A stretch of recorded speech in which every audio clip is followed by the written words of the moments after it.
Dominica deserves better. In this video, I'm going to share with you 5 things, only 5 things that we can do to bring the World Creole Music Festival to the next level. Let's go. Hello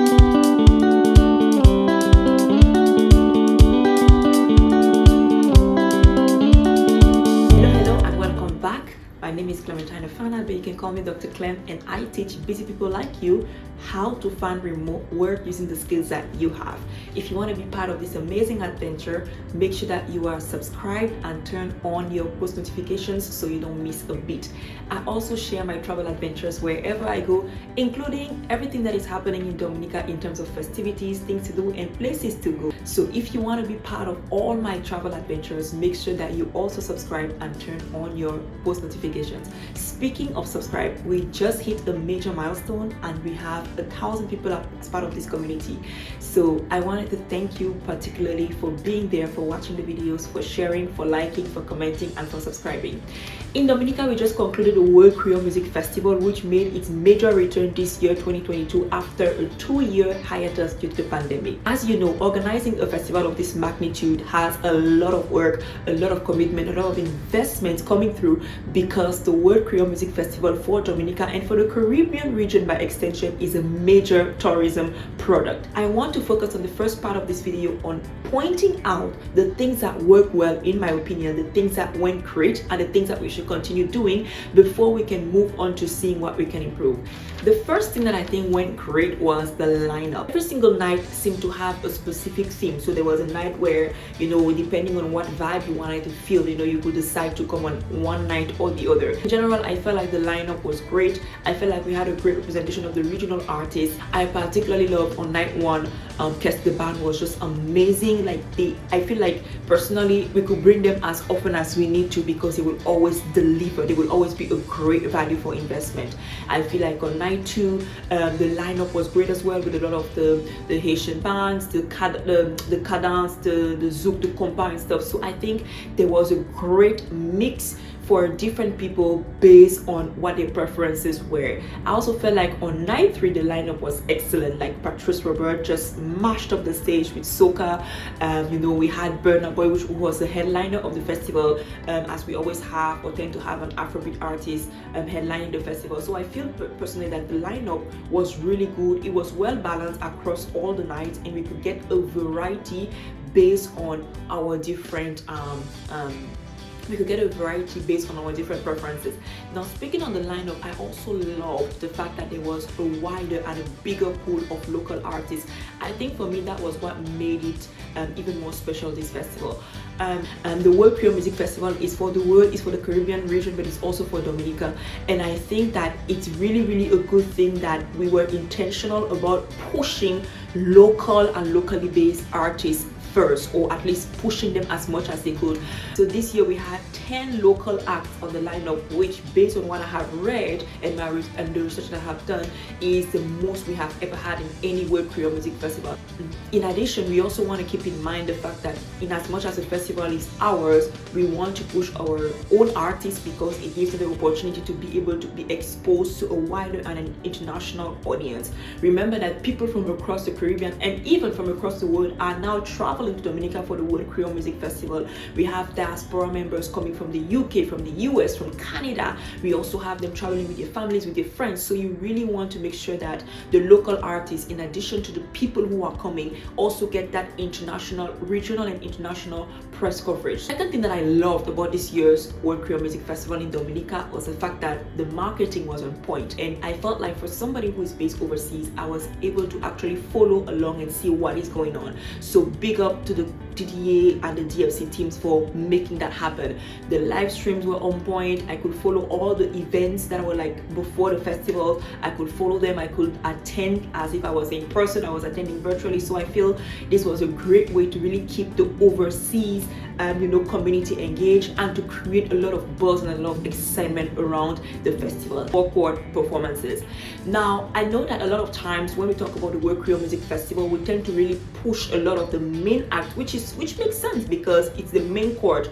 But I think the fact that we actually made a conscious effort to put a lot of local performances in the Forecourt. I think that really added value to the festival. I think that the Forecourt is a great avenue for local arts, local singers, local bands to really be there and have that festival experience, and once again be exposed to an international audience. Because remember, when nothing is happening in the main court, people either come for drinks in the Forecourt or just want to chill in the meantime instead of listening to the DJ, so they come to the Forecourt. So I think this is something that should be continued. We should keep having and keep sourcing local talent. Last point that I want to give DDA and DFC kudos for this World Creole Music Festival is local performers. Now I know I already mentioned that in one of the points, but I think it really deserves a point on its own.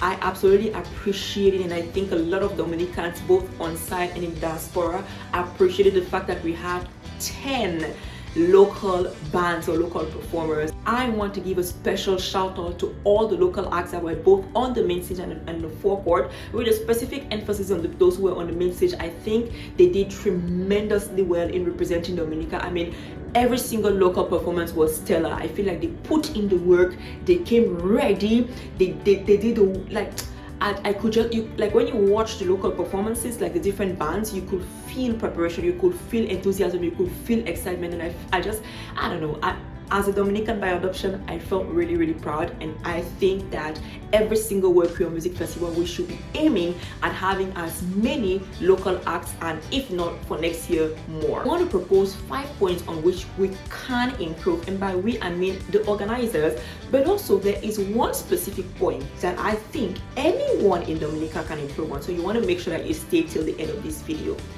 First, the sound system. I think everybody would agree that the sound system just wasn't it. Guys, we need to fix the sound system. We need to do better with the sound system. The treatment of our local artists. Now let me explain. In the first part of this video, I shed a lot of light about how I love the fact that there was so much local spread out, and we have so many local artists. The local artists play such a huge role in the development, in the growth, and in the success of this festival. And I think that we need to give them the respect and the treatment that they deserve. We can show appreciation or better treatment for our local artists in different ways. For example, if an artist is performing on Friday night, why not giving them discounted access for Saturday and Sunday? At the end of the day, they are still part of the act, they are still part of the show, they are still part of the festival in one way or another. When it comes to backstage treatment, right, is it possible to have sections where they can actually have meet and greet with other artists who are actually performing within that same night? Is it possible to organize it before the festival starts, or maybe during the night at some point in time? The reason why I'm suggesting that is because I want to go back again to what one of the commenters said on Friday night. He said that the World Creole Music Festival is our festival, and by our I mean for Dominica, but also for the region and for the world. So if it's for Dominica, it means it's also for the Dominican artists. So beyond just giving them access to the press and all the other fans that get to discover them, why don't we organize opportunities for them to have meet and greets with the regional and the international artists, and unique avenues for them to foster networking relationships with those international and regional artists, and who knows where these things can lead. Point number 3 to improve: food merchants at the stands. Now somebody actually shared that with me, and I think that makes a lot of sense. So while you are enjoying the World Creole Music Festival and you are sitting at the stands, you're watching the show from afar because you're resting and whatnot, right? You really don't want to stand up out of your tiredness and your highness. You really don't want to stand up and go back again in the food court to get food. Come on, that's it defeats the energy. So I think it would be a great idea to commission some food sellers to actually sell on the stand. Think about popcorn, think about your drinks, think about hot dogs, think about burgers, and why not? We can have a World Creole Music Festival food app, where people on the stand can actually place their order and have the food merchants and sellers actually deliver it to them. How amazing would that be? Fourth point that I think can be improved and take the festival to the next level is having a festival map with performance times. With a festival map, you are actually able to see, first of all, how the stadium is organized. You can see who is selling at the forecourt, you can see who is on the main court, you can see the toilet, where the toilets are, where different stands and so forth. So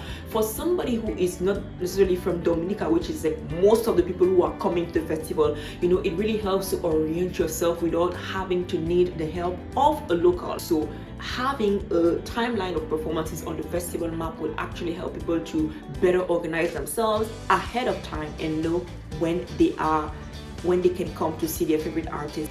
One more point that I think we should include in next year's festival is having a local souvenirs stand. Now think about this, some people are coming only for the festival. Some people are not going to be there for the entire Creole season for different reasons. These people, we want to give them an opportunity to be able to purchase local souvenirs if that is the only time that you get to interact with the culture. So why don't we have a few local souvenir stands where people can sell local jewelry, local products, maybe have local food tasting. Some people might not have had the opportunity to taste the crab backs. Hello, I didn't get any crab backs for the season and I'm still sour about it. But anyways, we might not have the opportunity to taste the local food. So if we have a stand specifically for these local delicacies, but most importantly, local souvenirs, we don't lose anything. In fact, we gain everything. One more point that I think we cannot end this video without, and I think that is a point that anyone, and I mean anyone, can implement, is having local flags sellers. Now, I'm telling you, if you don't pick this idea and implement this for the next festival, I am gonna have a stand with flags. And not just local flags, actually, a stand with just flags, like flags. You see that nice Dominican flags, or those like 20, 30 Dominican flags, it does feel nice. But not just Dominican flags, you want to see flags of everybody who is there, people representing their islands or their country. It really feels nice, not just for the people who are at the festival, but also for the artists who are seeing flags represented, but also it feels great from a media perspective. So it's really, really important for us to start thinking of this as an international festival, or as the international festival that it is, and have flags representation. You better believe I'm gonna have a Cameroonian flag next to my Dominican flag at the next festival. So let me know what your thoughts are. What are the things that you feel the organizers did very well or did well, or actually want to commend them on? And what are the things that you think we should improve? Let's end this season on a positive note, and let's make sure that this video reaches where it needs to be so that we can have some change for the next festival. I will catch you in the comments.